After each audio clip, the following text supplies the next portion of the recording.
అవసరాలు ఉన్నాయనో చిన్న చిన్న అవసరాలకు ఉపయోగపడ్డారనో మీరు కనుక ఒక్క ఓటుని మిస్ చేస్తే మళ్ళీ 5 ఏళ్లు మనం ఇబ్బంది పడాల్సిన పరిస్థితి వస్తుంది.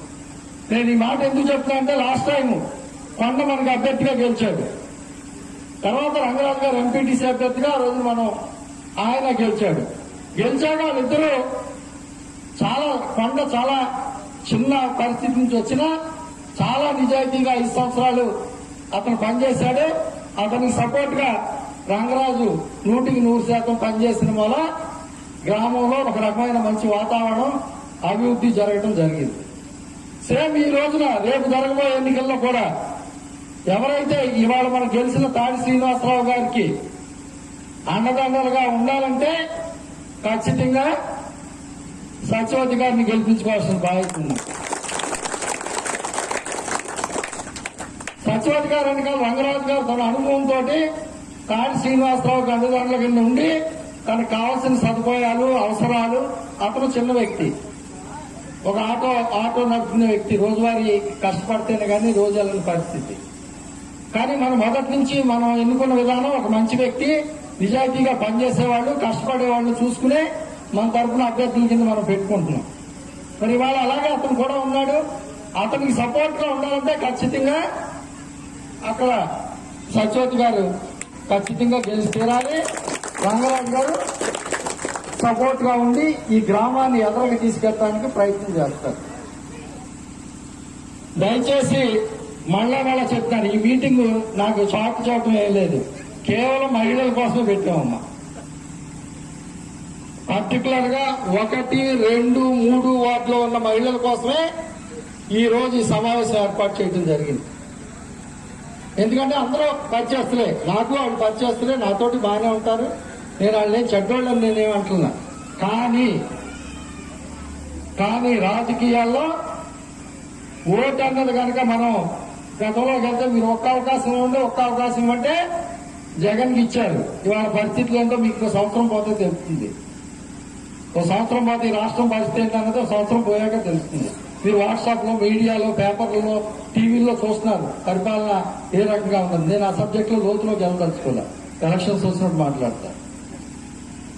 కాబట్టి ఖచ్చితంగా మీరు మళ్ళీ చెప్తున్నా, ఎవరైతే మీరు చక్కగా నవ్వుతా వస్తే మీరు నవ్వుతా పలకించండి, గౌరవించండి, అలాగే అమ్మ అనండి. కానీ ఓటు మాత్రం సైకిల్ గుర్తు మీద ఖచ్చితంగా పడవలసిందే. మీరు పొరపాటును కనుక మనం పోన్లే అని కనుక మనం ఓటేస్తే ఈ గ్రామానికి, ఈ రాష్ట్రానికి కూడా ఒక శాపం కింద మారే పరిస్థితి వస్తుంది. వ్యక్తి కాదు అక్కడ ప్రధానం. కాబట్టి దయచేసి మళ్ళీ అమ్మా మీకు అందరికీ మళ్ళీ చెప్తున్నా, దయచేసి మీరు ఈ విషయాన్ని అందరికీ, అంటే రాజకీయాలు ఎంత హీన స్థితికి దిగజారిపోయినాయి అన్నది మీకు కూడా చాలా మంది తెలుసు. వాళ్ళందరూ టీవీలు చూస్తున్నాం, మీడియా, సోషల్ మీడియా, వాట్సాప్లు, ఫేస్బుక్లు, యూట్యూబ్లు. మాజీ ముఖ్యమంత్రి 14 సంవత్సరాలు ముఖ్యమంత్రి చేసిన చంద్రబాబు నాయుడు గారిని ఒక మంత్రి డైరెక్ట్ గా టీవీలో లుచ్చా అంటున్నాడు. తనకంటే వయసులో పెద్దోడు 70 ఏళ్ల వయసున్న ఒక మాజీ ముఖ్యమంత్రిని పట్టుకుని మంచోడో చెడ్డోడో పిలిచే పక్కనట్టు, మనం మంచోడు అంటే వాళ్ళు చెడ్డోడు అంటారు, అది పిలిచే పక్కనట్టు. అంటే ఇక సంస్కారం కోల్పోయి మనం సహజంగా పెద్ద వయసు వాళ్ళు కొద్దిగా గౌరవిస్తాం, వాళ్ళు తప్పు చేసినా సరే అంత హీనంగా మాట్లాడే పరిస్థితి వాళ్ళ రాష్ట్రంలో మీరు చూస్తున్నారు. అలాగే ఒక మంత్రి అశోక్ గజపతిరాజు గారిని పనికి మాలినోడు, వెధవా అని ఇప్పుడు డైరెక్ట్ గా ఇస్తున్నాడు. ఈ రాష్ట్రంలో 5 సార్లు ఎమ్మెల్యే కింద, 2 సార్లు ఎంపీ కింద, నెగిరిగా నుంచి మంత్రిగా, కేంద్రంలో విమానయాన శాఖ మంత్రిగా నరేంద్ర మోడీ గవర్నమెంట్ లో పనిచేసిన ఒక మహారాజు కుటుంబానికి రాజని చెబుతున్నా నేను, కాసు తీసేసుకుని పక్కనట్టుంది అశోక్ గజపతి అంటున్నా. అటువంటి గొప్ప వ్యక్తుల్ని వాళ్ళ ఆస్తులు ఎక్కడున్నాయో ఆడిగే తెలవదు. ఆయన ఎంత సింపుల్ గా ఉంటాడంటే పొద్దుటే లేసి ఆయన కారు ఆయనే కడుక్కుంటాడు నెక్కరేసి. అటువంటి వ్యక్తిని పట్టుకుని ఒక పనికి మాలినోడు ఇతని వయసు ఎంత అంతా పోతే 40 ఏళ్ళు ఒక్కొక్కడు మంత్రికి. అంటే అసలు ఉచ్చు నీచం లేకుండా అందరినీ విమర్శించే పరిస్థితికి వచ్చేసింది. మరి అక్కడితో ఆగిపోయింది అనుకున్నా. మీరు జస్ట్ ఒక్క 9 నిమిషాలు ఒక వీడియో ఉంది, మీరు వినండి. ఈ కైకలూరు నియోజకవర్గ శాసనసభ్యుడు, ఎందుకంటే ఆయన అగౌరవంగా మాట్లాడటం నాకు ఇష్టం లేదు, నాకు సంస్కారం ఉంది. గౌరవనీయులు దూరం నాగేశ్వరరావు గారు సున్నంపూడి గ్రామానికి వచ్చి తెలుగుదేశం నాయకుల్ని, ఎందుకంటే ఈ ఊళ్ళో మైకట్టు మాట్లాడింది నేనే, ఇంకెవరు మాట్లాడలా. ఇక్కడ మాట్లాడినా సున్నంపూడిలో మాట్లాడినా నేనే మాట్లాడా. అంటే కేవలం నన్ను ఉద్దేశించి, కేవలం ఇప్పుడు పోటీ చేస్తున్న అభ్యర్థులు వాళ్ళ తాలూకు పెద్దలు వాళ్ళ సమక్షంలో ఏం మాట్లాడారో మీరు ఒక 9 నిమిషాలు వినండి. తర్వాత దానికి ఏంటి అన్నది నేను మాట్లాడతా. దయచేసి సీరియస్ గా వినండి అమ్మా. మీరు కూడా ఒకసారి క్యాసెట్ ప్లే చేయండి, వీడియో పెట్టండి, వీడియో కాదు వాయిస్ పెట్టండి. మాస్టర్ ఎక్కడున్నారు అమ్మ? అందరూ విన్నారు కదా. అంటే రాష్ట్ర వ్యాప్తంగా అటు జగన్మోహన్ రెడ్డి గారు ఏం మాట్లాడతారు, సీఎం గారు ఆయన చక్కగా ఏమి అడిగినట్టు అమాయకంగా ముస్లింలు ఉంటూ ఉంటారు. మంత్రులు తిట్టినారు పెద్దోళ్ళు అని అనుకున్నాం. ఆఖరికి నియోజకవర్గ శాసనసభ్యులు కూడా ఒక గ్రామంలో ఉన్న వ్యక్తుల్ని, ప్రతిపక్షంలో ఉన్న వ్యక్తుల్ని కూడా అవమానకర రీతిలో మాట్లాడే పరిస్థితికి ఈరోజు ప్రభుత్వం దిగజారిపోయిందన్నది ఉదాహరణ కోసం మీకు అక్కడ చూపించాను, వినిపించా. సున్నంపూడికి సంబంధించిన ప్రజలందరూ ఇక్కడే ఉన్నారు. ఈ రోజున కొన్ని విషయాలు వాస్తవాలు మనం అక్కడ ఆయన చెప్పిన ప్రతి మాట మీరు విన్నారు కాబట్టి నేను పదే చెప్పను. ఆయన ప్రసంగంలో 2 వెర్షన్స్ కనపడుతున్నాయి. ఒక వెర్షన్ ఏంటంటే వాళ్ళు గ్రాంట్ చేసిన పనులు మనం చేశామని చెప్పుకుంటున్నాం అన్నది ఆయన ఆవేదన. 1. 2 సంవత్సరాల్లో నేను ఏమీ చేయలేకపోయాననే బాధ.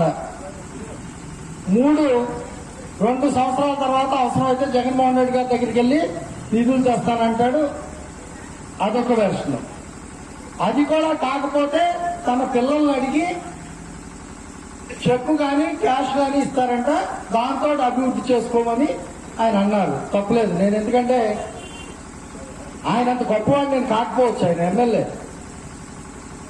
కానీ ఆయనంత హీనంగా సంస్కారం లేకుండా నేను మాట్లాడిన ఇప్పటికీ. ఎందుకంటే ఆయన ఈ నియోజకవర్గానికి ఒక శాసనసభ్యుడు, 1,60,000 జనాభాకు ఒక ప్రతినిధి. అతను అగౌరవంగా మాట్లాడితే నియోజకవర్గంలో ఉన్న 1,60,000 మందిని మనం అగౌరవపరిచినట్టే. కాబట్టి ఖచ్చితంగా గౌరవంగానే మాట్లాడతారు. కానీ ఆ వెర్షన్స్ లో ఉన్న వ్యత్యాసాన్ని మీకు, సున్నంపూడికి సంబంధించిన తల్లులు ఇక్కడ ఉన్నారు, ఇక్కడే సభ్యులు ఉన్నారు. ఇప్పుడు ఎవరైతే ఆ ప్రతిపక్ష నాయకుల్ని, ఇంకా వేరే కాదు, డైరెక్ట్ గా మాట్లాడింది నేను ఒక్కడే, ఎవరు మైక్ పట్టుకోలే.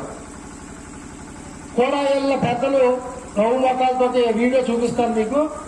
ఇప్పుడు పోటీ చేసే అభ్యర్థులు కానీ వాళ్ళ తరపు వెళ్ళిన ప్రతినిధులు కానీ వాళ్ళ నవ్వు మొఖాలు, వాళ్ళ ఆనందం నేను చూస్తే ఖచ్చితంగా రియాక్ట్ అవ్వాల్సిన అవసరం ఖచ్చితంగా ఉంది.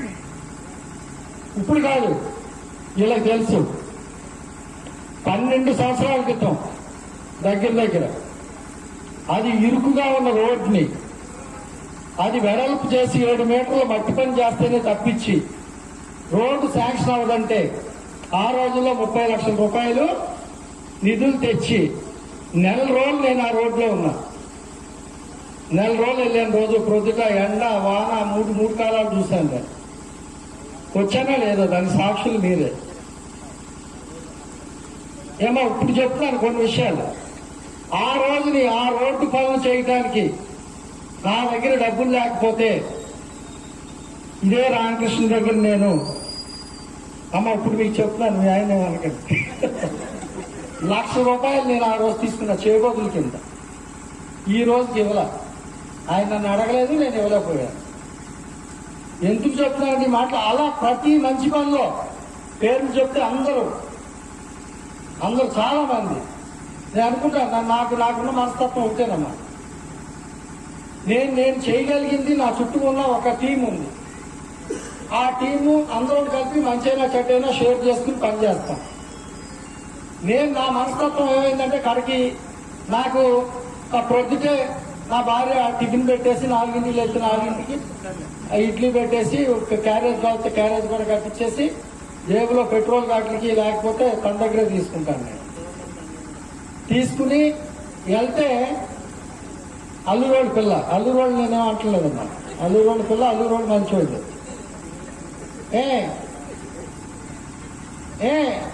అది చేయబట్టి చుట్టూ నాకు ఒక మంచి టీం ఉంది కాబట్టి నేను ఆ పని చేయగలను. నాకు రోజు రాత్రి అక్షింతలే తిరిగి వెళ్తాను. వెళ్ళేటప్పటికి ఇంటికాడ ఒక ఆర్టిస్ట్ ఉంది, ఆవిడ తర్వాత ఆవిడని బట్టి ఈవిడి నాకు ప్రతిరోజు రాత్రి లైట్ గా తలంటుతారు, మళ్ళీ ప్రొద్దుటికి మళ్ళీ మామూలే. ఇవన్నీ ఎందుకు చెప్తానంటే జోక్గా చెప్తున్నా, ఎందుకంటే ఆ రోడ్డు అక్కడ మనం పనిచేసామా లేదా. ఎప్పుడు నేను చెప్పింది 12 సంవత్సరాల క్రితం. తర్వాత 2 వంతుల నిర్మాణం అక్కడ ఎవరు చేశారు? ఈ కొజ్జనాయకుడే చేశాడు. ఇవాళ ఏదైతే ఇవాళ ఎమ్మెల్యే గారు ఆయన కూడా వెళ్ళిన జనం ఆ వంతుల మీదే వెళ్ళారు. ఆ వంతులు వేసింది ఎవరు? ఆ కొజ్జనాయకుడే. రెండు యూరంపాడు నుంచి మీ ఊరు వరకు కూడా రోడ్డు ఇరుకుగా ఉంటే రంగరాజుని నువ్వు ఆ రోడ్డు వెడల్పు చేసి దాన్ని 7 అడుగులు సరిపడి తయారు చేస్తే రోడ్డు శాంక్షన్ అవుతుందంటే పాపం నా మాటిని నాకంటే పెద్ద వయసు అయినా నేను ఏకోత్సవంతో సంభిస్తాను. కానీ ఇవాళ రంగరాజు గారే అంట. రంగరాజు గారు మొత్తం నా మాట అప్పుడు వెళ్ళి మొత్తం దాన్ని దున్నేసి ఎడలు చేసాడు. మోటార్ సైకిల్ ఎక్కడం లేదు, వర్షం కుట్టే నడవడం కూడా కష్టమైపోతాను. సాయంకాలం నేను అక్కడ కూర్చుంటే నా దగ్గరికి వచ్చి అందరూ వచ్చిన తిట్టేస్తున్నారు, నువ్వేమో గోపమానం అని పోతాను, అదంతా వెడల్పు చేశాను. మరి ఏం చేయమన్నా, అలాగే 4 రోజులు తిను, తర్వాత మంచి రోజులు వస్తాయని చెప్పాను. అతను చేశాడా లేదా? అతను కూడా రైతులందరూ సహకరిస్తారు. తర్వాత ఆ రోడ్డు వాళ్ళకి చాలా దురదృష్టం, ఎందుకంటే ఇది శాసనసభ్యులుగా ఎన్నికైనా అవగాహన లేకుండా మాట్లాడుతున్నారంటానికి ప్రత్యక్ష ఉదాహరణ ఏంటంటే ఆ రోడ్డు 2015లో శాంక్షన్ అయింది. అది కేవలం గవర్నమెంట్ గ్రాంట్ కాదు, ఏడీపీ అని ఏషియన్ డెవలప్మెంట్ బ్యాంక్, దాని ద్వారా 2000 కోట్లు కేంద్ర ప్రభుత్వం రాష్ట్ర ప్రభుత్వానికి అప్పు తెప్పిస్తే ఆ 2000 కోట్లతో ఎక్కడైతే రోడ్లు లేవో, ఎక్కడైతే ప్రాంతాలకి అన్యాయం జరుగుతుందో లేకపోతే సదుపాయాలు లేవో ఆ గ్రామాలకు చేయమంటే సొన్నంపూడి గ్రామానికి 3 రోడ్లు, విభరాంపురం నుంచి ఏలూరుపాడు బ్రిడ్జి, పోతుమల్ నుంచి సొన్నంపూడి నుంచి తుమ్మలకొడుకు, దగ్గర ఇందాక ఆయన చెప్పిన 9 కోట్ల రూపాయల శాంక్షన్స్ ఎప్పుడో 2017లో శాంక్షన్ అయ్యి ప్రపోజల్స్ అయ్యి ఎక్కడికో వెళ్ళి రావాలి పర్మిషన్ వస్తే ప్రభుత్వం 2000 అప్పుడు మంత్రిగా ఉన్నటువంటి శ్రీనివాస్ గారితో ఆ మెగా కృష్ణారెడ్డి గారి ద్వారా ఆయన టెండర్ తీసుకుంటే ఆ రోజు శంకుస్థాపన చేసి పనులు మొదలెట్టారా లేదా చెప్పండి. అది ఇదే బలవంతం కాదు, మొదలెట్టారు. జనరల్ గా గవర్నమెంట్ పాలసీలు ఎలా ఉంటాయంటే ఒక్కొక్కసారి కొత్త ప్రభుత్వం వచ్చిన తర్వాత కొన్ని వర్క్స్ కంటిన్యూ చేస్తారు, కొన్ని వర్క్స్ ఏమో వెనక్కి తీసుకెళ్తారు. ఇది డైరెక్ట్ గా గవర్నమెంట్ నుంచి బ్యాంక్ నుంచి వచ్చిన డబ్బులు కాబట్టి, లోన్ గా తెచ్చిన డబ్బులు కాబట్టి ఖచ్చితంగా మార్చడానికి వీలుండదు. 2 మన ఇష్టం వచ్చిన డిజైన్లు మార్చడానికి లేదు, ప్లేసులు మార్చడానికి లేదు. ఈ ప్రభుత్వం వచ్చిన తర్వాత ప్రతిదీ రివర్స్ టెండరింగ్ అని పెట్టారు. ప్రతి పని ఆపడం, మళ్లీ టెండర్ పిలవడం, మళ్ళా ఏదో ఆదా చేసినట్టు చూపించడం, అలా ఒక విధానం చేసుకుంటూ వచ్చారు.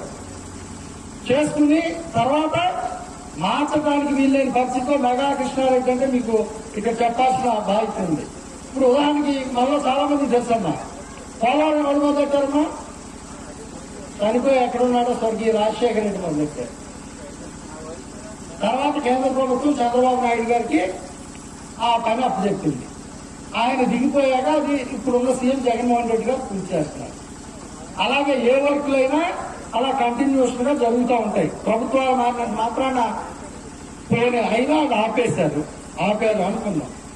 మళ్ళా ఎమ్మెల్యే గారే తెచ్చారు. కానీ అసలు ముందర తెచ్చిన వాళ్ళు మనం చెప్పుకోవడానికి మనకు హక్కు లేదా? ఆగిపోయిన వర్క్ నేను తెచ్చానని చెప్పుకోండి. కానీ అసలు బిగినింగ్ ఎప్పటి నుంచి నేను 12 ఏళ్ల నుంచి నాకు ఒక విజన్ ఉంది, ఆ రోడ్డుని ఎలా తయారు చేయాలని. మరి ఇంత కష్టపడి చేస్తే కనీసం సంస్కారం లేకుండా, వాస్తవం ఏంటో తెలుసుకోకుండా, అవగాహన లేకుండా పనుల మీద ఒక శాసనసభ్యుడు అలా మాట్లాడటం అనేది ఈ నియోజకవర్గానికి దురదృష్టంగా నేను భావిస్తున్నాను.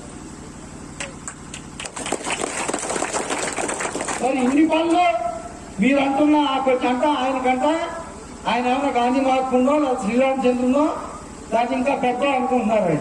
ఆయన ఎదురుండే వెళ్ళి మాట్లాడటానికంటే ధైర్యం ఉండాలంట.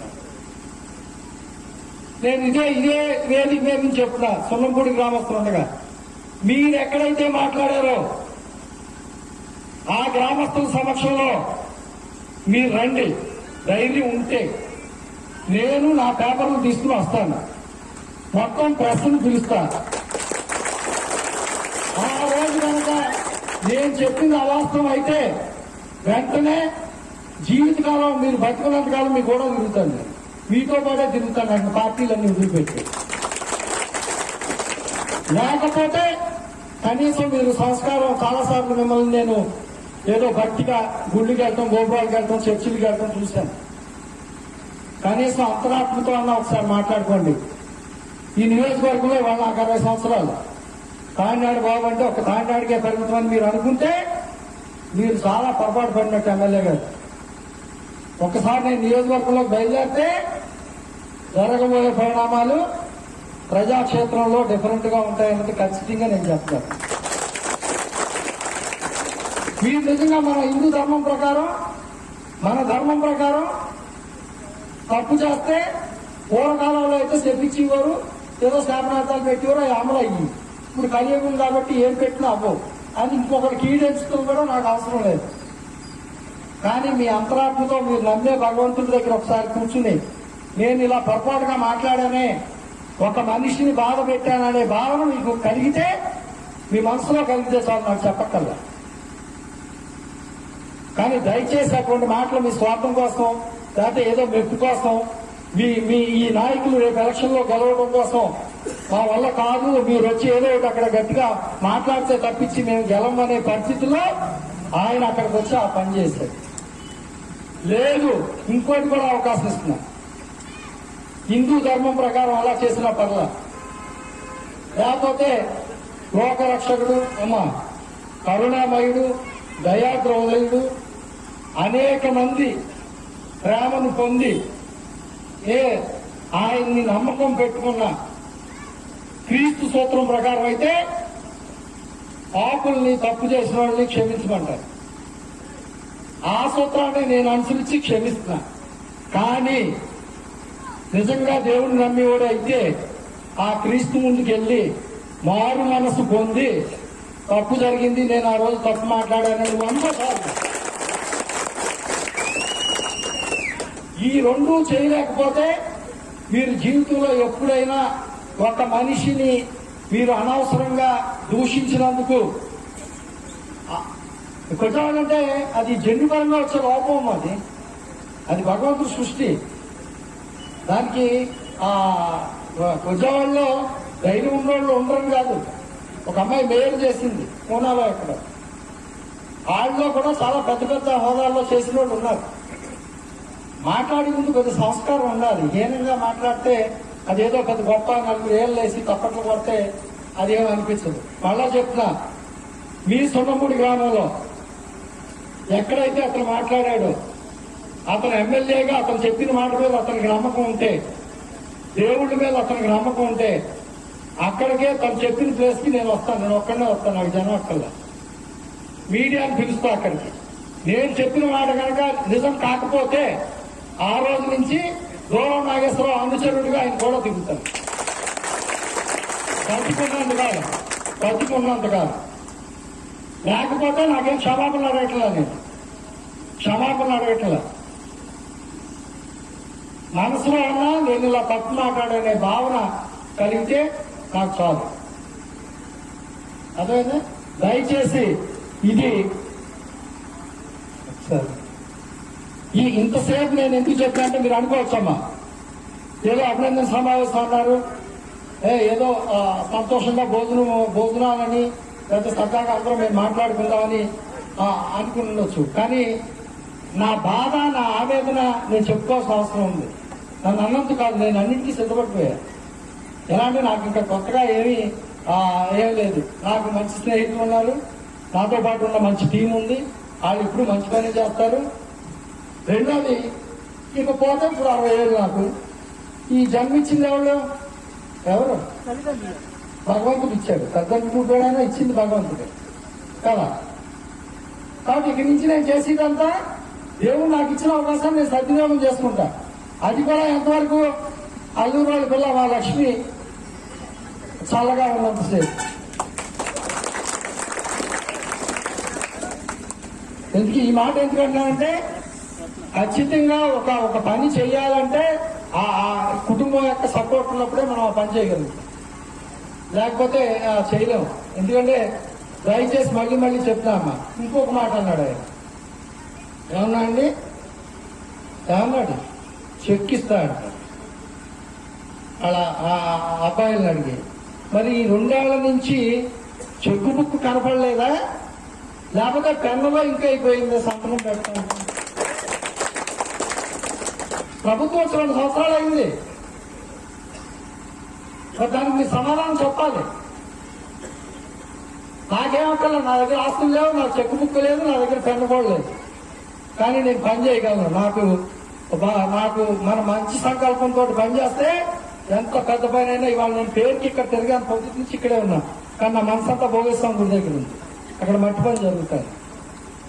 అయినా ఎందుకంటే ఈ టైంలో మనం అశ్రద్ధ వహిస్తే మళ్ళీ 5 ఏళ్లు ఇబ్బంది పడాల్సి వస్తుంది.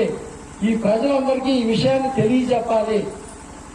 ఎందుకంటే ఇన్నాళ్ళు ఈ గ్రామానికి సేవ చేసిన ఒక వ్యక్తిని భారత రాష్ట్రపతి అబ్దుల్ కలాం తోటి చేతుల మీదుగా ఆయన ముట్టుకుని తీసుకున్నానమ్మా. నేను రాష్ట్రంలో 250 గ్రామాల్లో ఉత్తమ వికాస ప్రేరకుడిగా, ఉత్తమ గ్రామంగా ఈ టీం అంతా నాతో పాటు ఉండబట్టి ఈ గ్రామాన్ని ఒక స్థాయికి మనం ఉన్నంతలో ఇవాళ కాకినాడ అంటే చుట్టుపక్కల గ్రామాల్లో ఒక మంచి పేరుంది. అలాగే పొలిటికల్ లైన్ లో కాకినాడ బాబు అంటే ఖచ్చితంగా ఏ పార్టీ అయినా అది ఉంది. మరి అటువంటి ఆయన మరి అలా మాట్లాడుతుంటే, రెండోదంటే మిగతా వాళ్ళంతా రాజకీయ నాయకుడు అంటే ఆయన రాజకీయాల కోసం రాలేదు, ఆయన రాజకీయ నాయకుడు కాదంట. రాజకీయ నాయకుడు కాకుండా సర్పంచ్కి ఎలా పోటీ చేశాడు? సర్పంచ్ కింద నెగ్గి ఎందుకు ఎలక్షన్లో గెలిచి పనిచేశాడు? ఇంతకు ముందు ఎలక్షన్లో మీకు జగన్మోహన్ రెడ్డి గారు టికెట్ ఎందుకు ఇవ్వలేదు? మొన్న టికెట్ ఇస్తే మళ్ళీ మీరు ఎందుకు పోటీ చేశారు? ఇదంతా రాజకీయ నాయకుడు కాకుండా కేవలం సేవకుడి కింద వచ్చాడంటే ఆయన. మనమేమో వేరే స్వార్థాలతోటి దీంతో వచ్చాడు. ఆయన ఇంకోటి అన్నాడమ్మా. నేను ఫైనల్ గా ఒకే ఒక మాట చెప్తున్నాను. కాకి ఏషియన్ పెయింట్, తెల్ల పెయింట్ వేసుకున్నందుకు మాత్రాన హంస అవ్వదు. తెల్ల బట్టలు వేసుకున్నంత మాత్రాన సేవకుడు అవ్వడు. స్వచ్ఛమైన మనసు ఉండాలి, తెల్లని మనసు ఉండాలమ్మా. అంతేనా? తెల్లని మనసు ఉండాలి. అది మీలో లోపిస్తుంది. దయచేసి చెక్ చేసుకోండి. ఆ కూడా వెళ్ళి నాయకులు కూడా చెక్ చేసుకోండి. ఈ గ్రామంలో ఇప్పుడు అనుకోవచ్చు, మీరు అనుకుంటారు చాలా మంది, నేను పెద్దవాళ్ళని కూడా పిలవడానికి కారణం ఏంటంటే, ఎందుకు అనవసరంగా బాబు ఎలక్షన్స్ అంటాడు, బాబు ఏమో ఊరికే ఎలక్షన్లు ఖర్చు పెట్టి డబ్బులు అయిపోతున్నాయి, పిల్లలు డబ్బులు ఖర్చు పెట్టేస్తున్నారు, రోజు అటు ఇటు తిరుగుకుంటూ చెరువుల దగ్గరికి వెళ్లకుండా తిరుగుతారంటే, నేను నా స్వార్థం కోసం కాదమ్మా. నేను ఇదే నియోజకవర్గంలో ఇదే గ్రామంలో 9 ఎలక్షన్స్ రాజీ చేశాను. 9 ఎలక్షన్స్. ఎందుకంటే నేను పాడయ్యాను. ఎలక్షన్స్ అవటం వల్ల ఉపయోగం కనపట్టలేదు. ఊరికే ఆ గ్రామాలకు అభివృద్ధి జరగట్లేదు. అందరూ కలిసిమెలిసి గ్రామాన్ని బాగు చేసుకుందామని 9 ఎలక్షన్స్ వీళ్ళందరినీ కూర్చోబెట్టి నేను రాజీ చేస్తే నన్నే అవమానపరిచే రీతిలో ఆ రోజున వాళ్ళు ప్రయత్నం చేశారు. ఆ రోజునే నేను జీవితంలో అనుకున్నా, మళ్లీ జీవితంలో ఈ గ్రామంలో నేను రాజీలో కూర్చోను అని నేను మానసికంగా ఒక నిర్ణయం తీసుకున్నాను.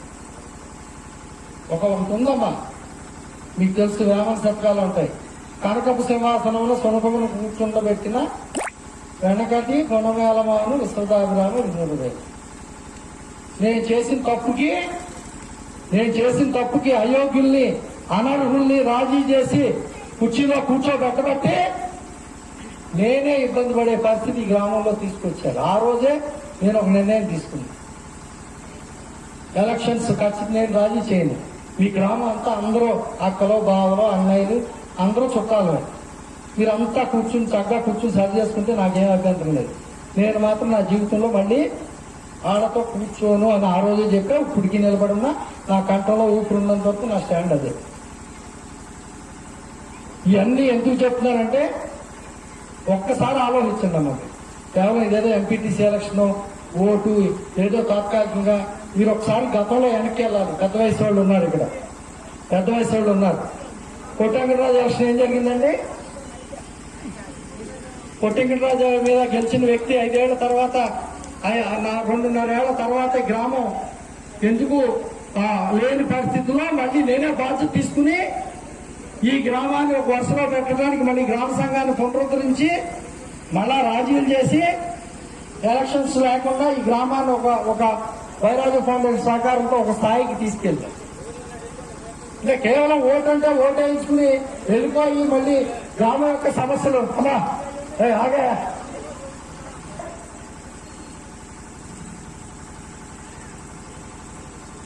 కేవలం ఎలక్షన్స్ అంటే ఆ టైంకి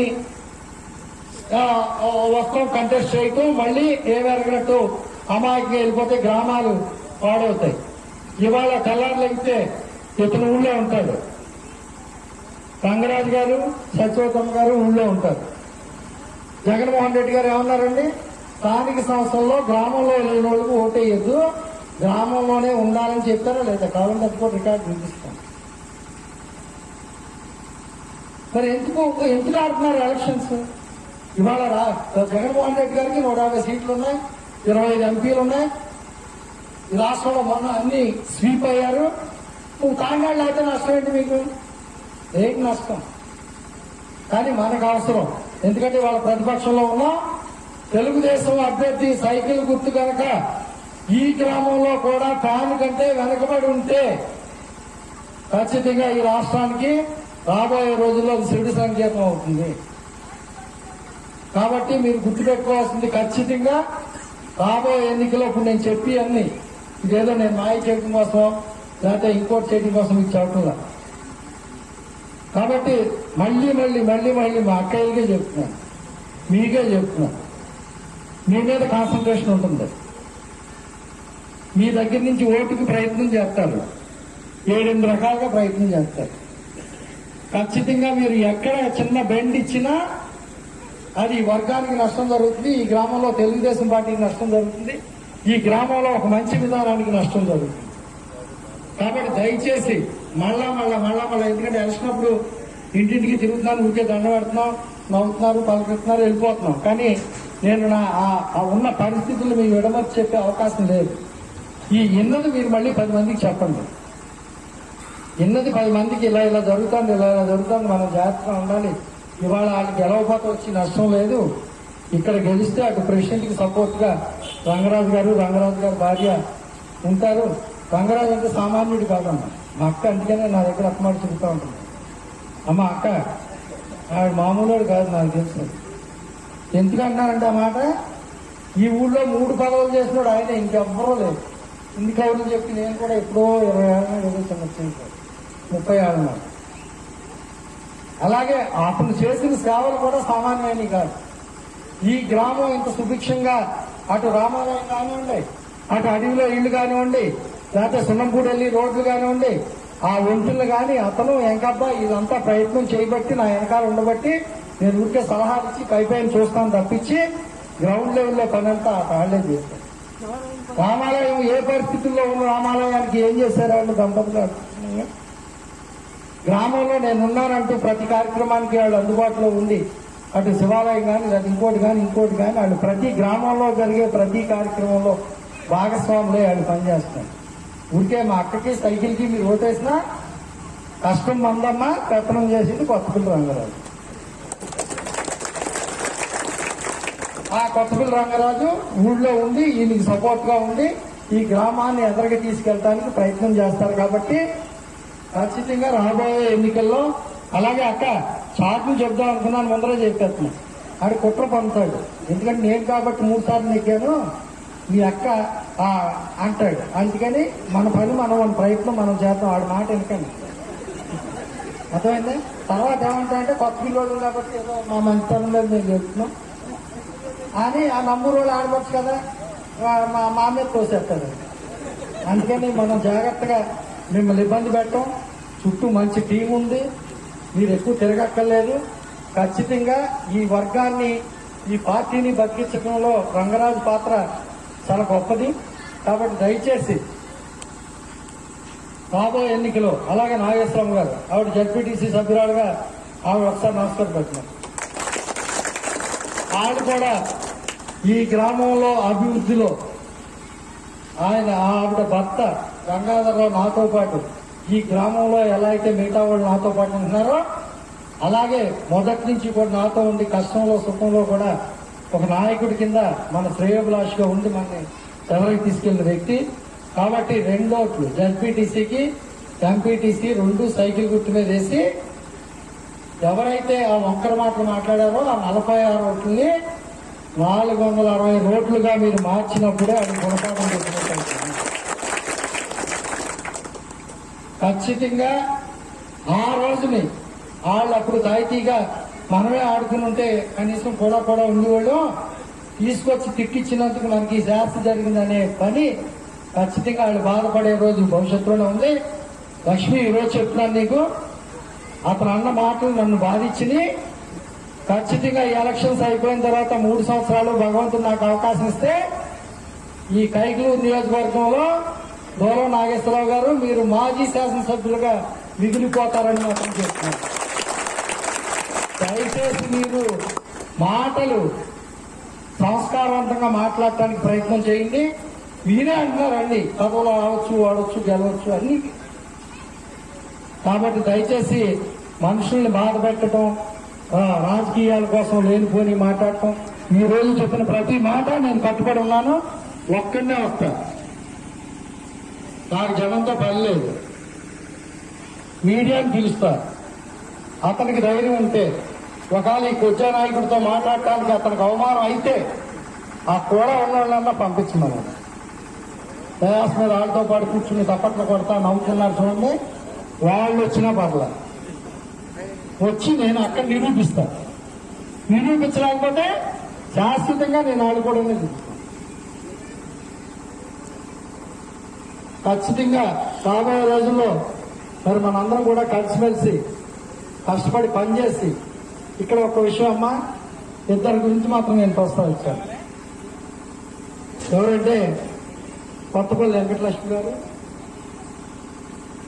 భర్త రామకృష్ణరావు గారు.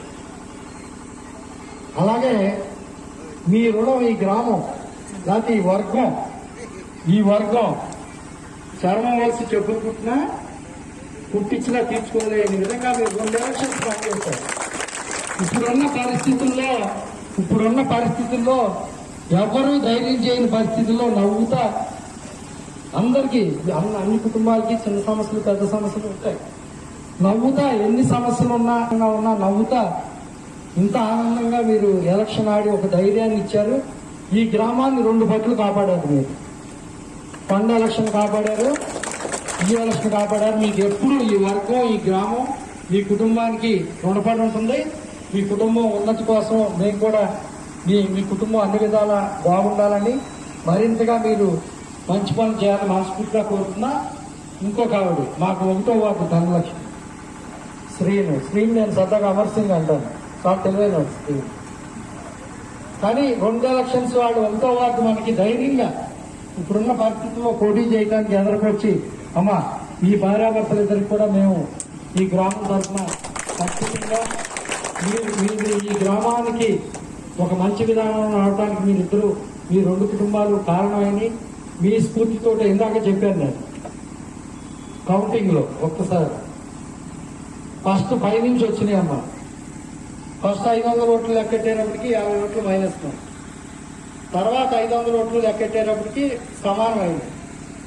తర్వాత 500 ఓట్లు లెక్కెడితే 40 ఓట్లు వాళ్ళకి మెజార్టీ. 4వ రౌండ్ 500 లెక్కెడితే సమానమైంది. ఆఖరి రౌండ్ ఉన్నాయి 1, 2, 3 వార్డులకు సంబంధించి. ఆ 70 ఓట్లని తగ్గించి మళ్ళా 40 ఓట్లతో మనం బయటడానికి పునాది సున్నంపూడి అయితే పునాది మనకు ఆ స్ఫూర్తినిచ్చింది సున్నంపూడి అయితే బయట ఆడేసింది మీరు ఈ 1, 2, 3 1, 2, 3 వార్డులే బయట ఆడేసింది ఈ సీట్. కాబట్టి దయచేసి పేరున అందరికీ ఈ వార్డులో 3 వార్డులో ఉన్న నేను గెలిచిన వాడికి ఆకరణ చేశారని అనుకోకుండా మీరు, ఎందుకంటే వరుసెట్టు చేసుకుంటా వచ్చాం. సరే ఇవాళ నుంచి ఈ ఎపిసోడ్ ముగుస్తుంది. ఎన్నికయ్యారు మీ అందరినీ నేను కోరేది ఒకటే అమ్మా, అందరూ కష్టపడి చేశారు కాబట్టి రేపు రాబోయే ఎలక్షన్స్ లో అటు ఎంపీటీసీకి జడ్పీటీసీకి ఇదే స్ఫూర్తితో మనం పనిచేసి వాళ్ళని కూడా మనం గెలిపించుకున్నట్లయితే మనకి సపోర్ట్ గా ఉంటారు. కష్టంలో సుఖంలో నాకు ప్రభుత్వంతో పని లేదు, ప్రభుత్వంతో పని లేదంటే ప్రభుత్వం అవసరం లేదని కాదు. నేను అనుకుంటే ఒక గ్రామానికి ఏం చేయగలనో ఆ శక్తి నాకు భగవంతుడు ఇచ్చారు, ఎలా చేయాలో ఇచ్చారు. అలాగే వాళ్ళు ఏదైనా మంచి పని చేస్తానికి ఎదురుకొచ్చినా 100% మనం సహకరిద్దాం, చెడగొట్టద్దు. ఇప్పుడు మొన్న మీకు నిన్న కూడా వచ్చారంట ఎమ్మెల్యే గారు కాగితం పట్టుకుని, ఓకే అది శాంక్షన్ అయితే తెచ్చారమ్మా, దానికి ఇంకా ప్రొసీజర్ ఉంటుంది. ఏదైనా ఆ సర్పంచ్ గారిని అక్కడ 3 వార్డులకు సంబంధించిన మెంబర్ని సంప్రదించి మిమ్మల్ని గౌరవపరుస్తూ వాళ్ళు ఎదురుకెళ్తేనే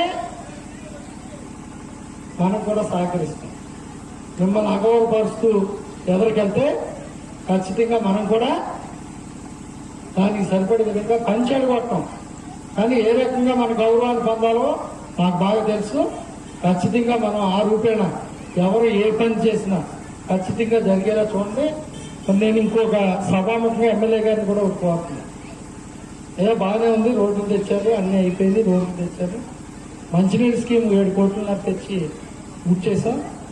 సెకండ్ ఫేజ్ 6 కోట్లు ఎస్టిమేషన్స్ అయ్యింది, శాంక్షన్ అయ్యే దిశలో గవర్నమెంట్ పడిపోవటం వల్ల అవన్నీ క్యాన్సిల్ చేసి మళ్ళా దానికి పేరు మార్చి జల్ జీవన్ మిషన్ అనేది పెట్టిస్తున్నారు. కానీ 6 కోట్లు మళ్ళీ శాంక్షన్ రాలా, 15 లక్షలు 16 లక్షలు ఇచ్చారు. న్యాయంగా సెకండ్ ఫేజ్ కూడా ఖచ్చితంగా శాంక్షన్ కావాలి. ఖచ్చితంగా ఎమ్మెల్యే గారు మీరు 6 కోట్లు కూడా శాంక్షన్ తెచ్చి గత 5 సంవత్సరాల్లో మేము చేసిన పనుల కంటే, మేము తెచ్చిన నిధుల కంటే ₹1 ఎక్స్ట్రా తెచ్చినా మీకే దాన్ని నేనే వచ్చేస్తాను. నాతో వేయించుకుంటాం సిగ్గైతే మీకు,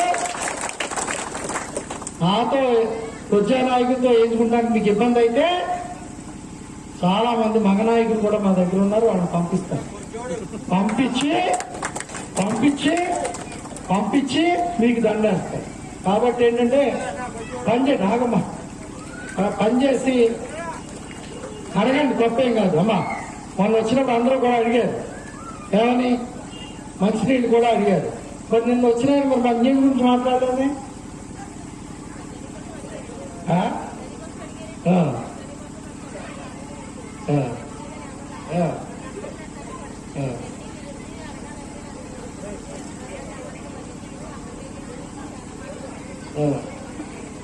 దయచేసి ఇంకా సర్పంచ్ గారికి ఛార్జ్ రాలేదు, మనం ఛార్జ్ వచ్చి తీర్మానాలు చేసుకున్నాక అది పని చేయాలి.